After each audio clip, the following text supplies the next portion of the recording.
మకర రాశి వారికి 2025 సంవత్సరం అంటే నూతన ఆంగ్ల సంవత్సరం మొదటి నెల జనవరి నెలలో మకర రాశి వారికి గోచార ఫలితాలు ఏ విధంగా ఉంటాయో సశాస్త్రీయమైన పద్ధతిలో తెలుసుకునే ప్రయత్నం చేద్దాము. మకర రాశి వారికి రాశిలోనే రవి యొక్క సంచారము మరలా వ్యయ స్థానంలో కూడా రవి యొక్క సంచారం జరుగుతోంది. అంటే వ్యయ స్థానం అంటే ఇక్కడ ధనురాశి అవుతోంది. ధనురాశిలోను మకరంలోను రెండు రాశుల్లో సంచారం జరుగుతున్నది. ఇక్కడ జన్మంలో రవి సంచారం అంటే ప్రారంభం అవటం ధనుసులో ప్రారంభమైంది. అది ఇప్పుడు మనం మకరం చెప్పుకుంటున్నాం కాబట్టి వ్యయ స్థానం అవుతోంది. ఇప్పుడు మకరంలో అంటే 14వ తారీఖు నుండి మకరంలో సంచారం జరుగుతోంది. రవి సంక్రమణం అంటారు. దాన్నే సంక్రాంతి అని కూడా అంటారు. అంతకుముందు అది చెప్పాలి అంటే 14వ తారీఖు వరకు జనవరి 14వ తారీఖు వరకు వ్యయస్థానమైనటువంటి ధనుసులో సంచారం చేస్తూ ఉన్నాడు. రవి యొక్క సంచారము జన్మంలో కానీ వెనకాల ఉన్నటువంటి ధనుస్సులో సంచారం చేసేటటువంటి 14 రోజుల పాటు కానీ ఈ వ్యయస్థానంలో జన్మస్థానాల్లో రవి యొక్క సంచారము ఈ మకర రాశి వారికి శుభ ఫలితములను ఇవ్వజాలదు. అంటే ఏం జరుగుతుంది అంటే రవి యొక్క సంచారము జన్మల్లో ఉన్నప్పుడు శరీరానికి సంబంధించినటువంటి అనారోగ్యాలు, దెబ్బలు తగలటము, ఇంట్లో పరిస్థితులు అన్నీ ఈ విధంగా ఉంటాయి. ధనాదాయం తగ్గుతుంది, మంచి ఆలోచనలే రావు. ఈ విధమైనటువంటి పరిస్థితులన్నీ జన్మల్లో ఉన్నప్పుడు జరుగుతూ ఉంటాయి. మన ప్రవర్తనలో కూడా తేడా వస్తూ ఉంటుంది. అలాగే వ్యయస్థానంలో ఉన్నప్పుడు ధనం వ్యయం కూడా అవుతుంది. రాకపోగా ధనం వ్యయం కూడా అవుతూ ఉంటుంది. అట్లాగే కొంచెం శత్రుభయము, అలాగే మనోవిచారము ఏంటో ఒక ఈ విధమైనటువంటివన్నీ జరుగుతూ ఉంటాయి.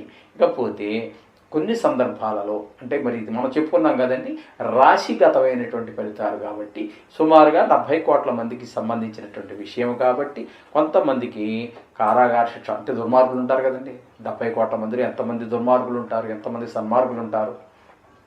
అలాగే అంచేత అటువంటి వారిలో కొంతమందికి కారాగార శిక్ష పడే అవకాశం ఉంటుంది, కొంతమందికి ఈ విదేశీయానానికి కూడా అవకాశం ఉంటుంది, కొంతమందికి భార్య చనిపోయే అవకాశం కూడా ఉండే అవకాశం ఉంటుంది.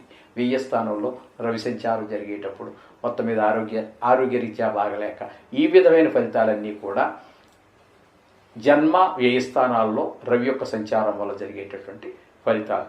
అదేవిధంగా ఇక్కడ బుధుని యొక్క సంచారం కూడా తీసుకోవాలి. మనం బుధుని యొక్క సంచారం తీసుకున్నట్టయితే ఇది నిజానికి ప్రారంభం ఎప్పుడవుతుందంటే ఒక నెల రోజుల్లో 3 రాసులు సంచారం చేస్తూ ఉన్నాడు బుధుడు.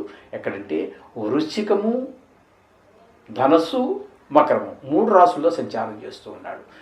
అయితే ప్రారంభం ఎక్కడైందంటే వృశ్చికంలో అయింది. వృశ్చికంలో ఒక 3 రోజులు సంచారం చేస్తూ ఉన్నాడు. తర్వాత ఒక 23 రోజులు వ్యయస్థానంలో సంచారం చేస్తూ ఉన్నారు.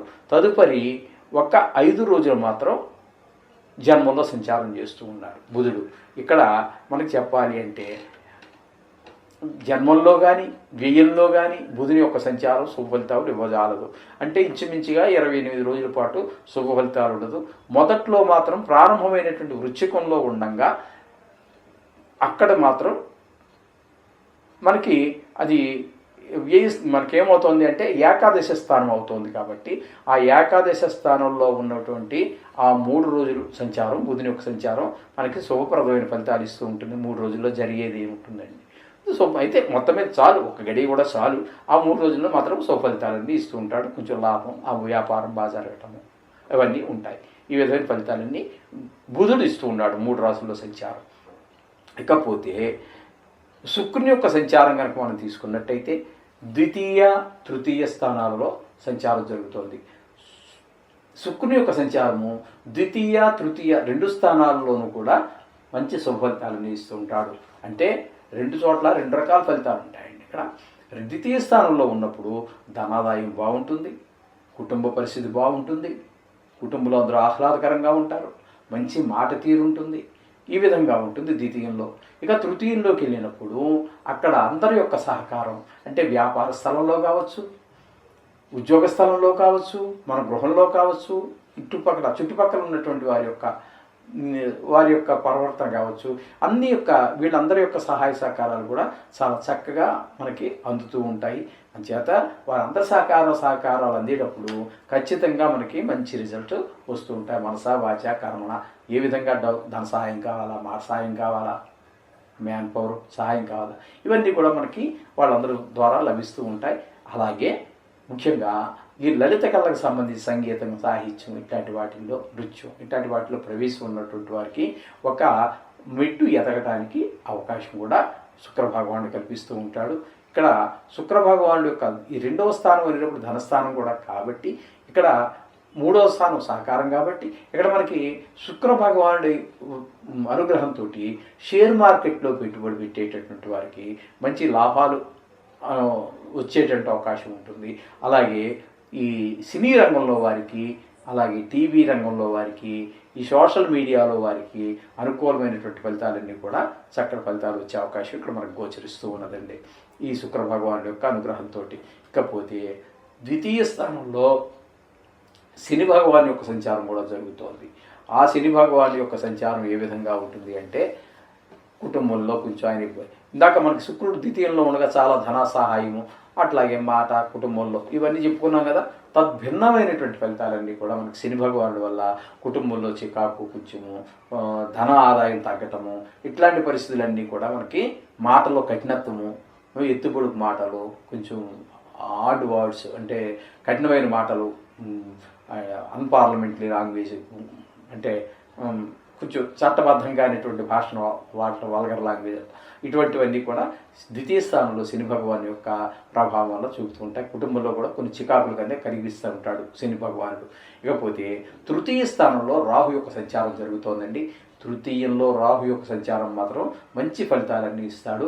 తద్వారా ఏంటంటే మనకి ఇరుగు పొరుగు వారి యొక్క సహాయ సహకారాలు, ఆఫీసులోను మన స్థాయి వారు, మనకి పై స్థాయి వారు, కింద స్థాయి వారు, ఉద్యోగం కనుక అయినట్టయితే వాళ్ళ ప్రశంసలు అందుకోవటము, లేకపోతే ఒక డిఏ కలిసి రావటము, లేకపోతే ఏదో ఏదో ఒక ప్రత్యేకమైనటువంటి గిఫ్ట్ మనం పొందగలగటం అనేటటువంటి శ్రమ తగిన ఫలితం రావటము, ఈ విధమైనవన్నీ కూడా మనకి తృతీయంలో రాహు యొక్క సంచారం వల్ల మనకి జరుగుతూ ఉంటాయి. ఈ విధంగా ఇకపోతే చతుర్థంలో గురువు యొక్క సంచారంగా చెప్పుకోవాలి. నిజానికి పంచమ స్థానంలో ఉన్నప్పటికీ ఆయన వక్రగతిలో ఉన్న కారణంగా చతుర్థ స్థానంలో గురువు యొక్క సంచారంగా చెప్పుకుంటే, ఆయన గురువు చతుర్థ స్థానంలో గోచార గురువు శుభ ఫలితములను ఇవ్వజాలరు. చేత ఇక్కడ గృహము, వాహనము ఇట్లాంటి సౌఖ్యాలన్నీ పొందలేవండి. మన స్వభావం కూడా కొంచెం భిన్నంగా ఉంటుంది. కొంచెం ఇంట్లో పెద్దవారు, తల్లి గారు కానీ, తల్లి సమానరాలైనటువంటి వారు కానీ, ఎవరన్నా పెద్దవారు ఆ వయస్కులు ఉన్నట్టయితే వారికి కొంచెం అనారోగ్య సమస్యలు కూడా పొడచూపేటువంటి అవకాశం ఈ గురువు చతుర్థ స్థాన ఫలితాలు కలుగుతూ ఉంటుంది.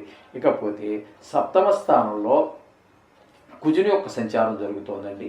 కుజుని యొక్క సంచారం అక్కడ సప్తమ స్థానంలో సుఫలితాలు ఇవ్వదు. అయితే ఇక్కడ మధ్యలో కొద్ది రోజుల తర్వాత ఆయన వక్రగతి పొంది ఆయన 6వ స్థానం అయినటువంటి మిథునంలో ప్రవేశిస్తూ ఉన్నారు. ఆ మిథునంలో ప్రవేశించినటువంటి ఆ రోజుల్లో మాత్రం అంటే ఒక 10 రోజుల పాటు 21ని ప్రవేశిస్తూ ఉన్నారు. కాబట్టి ఆ 21 నుంచి ఆ నెలాఖరు వరకు మాత్రం ఆయన మంచి 6వ స్థానంలో మంచి ఫలితాలన్నీ ఇస్తూ ఉన్నారు. ధనానికి లోటు ఉండదు. మీరు ఏదైనా రుణం కోసం ప్రయత్నిస్తుంటే దొరుకుతుంది, లేదా ఎవరైనా మీకు రుణపడి ఉన్నట్టయితే ఆ రుణాలు తీర్చేయడం జరుగుతూ ఉంటుంది. అదేవిధంగా మంచి అందరితోటి కలిసిమెలిసి ఉండటము, మంచి పేరు రావటము, ఇట్లాంటివన్నీ కూడా మనకి జరిగేటువంటి అవకాశం ఈ కుజుని యొక్క షష్టమ స్థానం వల్ల అంటే ఒక 10 రోజుల పాటు జరుగుతుంది. అంటే నెలాఖరులో 20 నుండి 31 వరకు వేసుకోండి. ఆ కాలంలో మీకు కుజుని యొక్క సహాయ సహకారాలు, ఆయన యొక్క ఫలితాలు ఆ విధంగా ఉంటాయి. ఇకపోతే భాగ్యస్థానంలో కేతు సంచారం జరుగుతోంది. భాగ్యస్థానంలో కేతు సంచారం శుభవంతమైనటువంటి ఫలితాలను ఇవ్వజాలదు. ఎందుకంటే కేతు అక్కడ మన పితృ సమానులు కానీ, పెద్దవాళ్ళు కానీ ఎవరైనా ఉన్నట్టయితే వాళ్ళకి కొంచెం అనారోగ్య సమస్యలు ఉంటూ ఉంటాయి.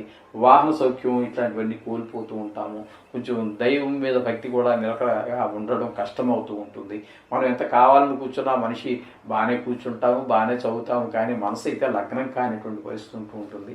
అందుచేత ఈ విధమైన భాగ్యస్థానంలో కేతు వల్ల ఈ విధమైనటువంటి దుష్పరిణామాలే ఉంటాయి, కానీ శుభప్రదమైనటువంటి ఫలితాలు అయితే కనిపించట్లేదు. అంచేత ఈ గ్రహాలు అనుగ్రహ సంచారం వల్ల కలిగే ఫలితాలు ఈ విధంగా ఉంటాయి. మీరు చేసే పనిని బట్టి ఏంటని ఆలోచించుకొని, ఇప్పుడు మనం ఏ గ్రహానికి ఆ గ్రహం విడిగా చెప్పుకున్నాం కదా, ఆ గ్రహం మీకు ఆ ఫలాన్ని మనకు అందిస్తుందా లేకపోతే చెడు ఫలితాన్ని అందిస్తుందా అనేది ఆలోచించుకోండి, మీరు చేసుకోండి. ఏదైనప్పటికీ కొన్ని గ్రహాలు అనుకూలత ప్రతికూలతలు ఉన్నవి ఉంటాయి. మీరు 2 నిమిషాలు 3 నిమిషాలు దేవుడికి కేటాయించండి. పూజలో ఏదో కష్టం వచ్చినప్పుడు ఏదో హోమం చేశాము జపం చేశాము అని కాదండి. ఎందుకంటే అవసరం వచ్చినప్పుడు చేయటం అనేది సర్వసహజం. అవసరం ఉంటే పెడితే ఒకలాగా పెట్టకపోతే ఒకలాగా కాదండి. ఎప్పుడూ కూడా వాళ్ళని చూడాల్సింది, వాళ్ళని పూజించాల్సిన బాధ్యత మనదే. కష్టం రావచ్చు, సుఖం కావచ్చు, అది వేరే విషయం. కానీ ఆ విధంగా కష్టం వచ్చినప్పుడు జపం చేశాను హోమం చేశానంటే కుదరదండి. ఖచ్చితంగా రోజు ఒక పూజలో ఒక 2 నిమిషాలు కేటాయించండి. ఇదంతా కూడా మన ఆస్తిక సోదరులకి, మన హిందూ సోదరులకి చెప్పేటటువంటి మాట. ఏది నమ్మిన వాడికి ఏది లేదనుకోండి, అది మనకు అక్కర్లేని విషయం. దాని గురించి కూడా మనం మాట్లాడాల్సిన పని లేదు. మనం నవగ్రహాలను నమ్ముతున్నాం, దేవుడిని నమ్ముతున్నాం కాబట్టి మనం ఖచ్చితంగా అవసరం ఉన్నా లేకపోయినా రోజు పూజించాల్సిన అవకాశం ఉన్నది. ఎందుకంటే మన శాస్త్ర ప్రకారంగా మనని ప్రతి నిమిషము కూడా నడిపించేది నవగ్రహాలే. నవగ్రహ రూపంలోనే ఆ విష్ణుమూర్తే మనం నడిపిస్తూ ఉంటాడు. ఇది శాస్త్రవచనం, నేను చెప్పింది కాదు. కాబట్టి మీరు రోజు 2 నిమిషాలు 3 నిమిషాలు కేటాయించండి.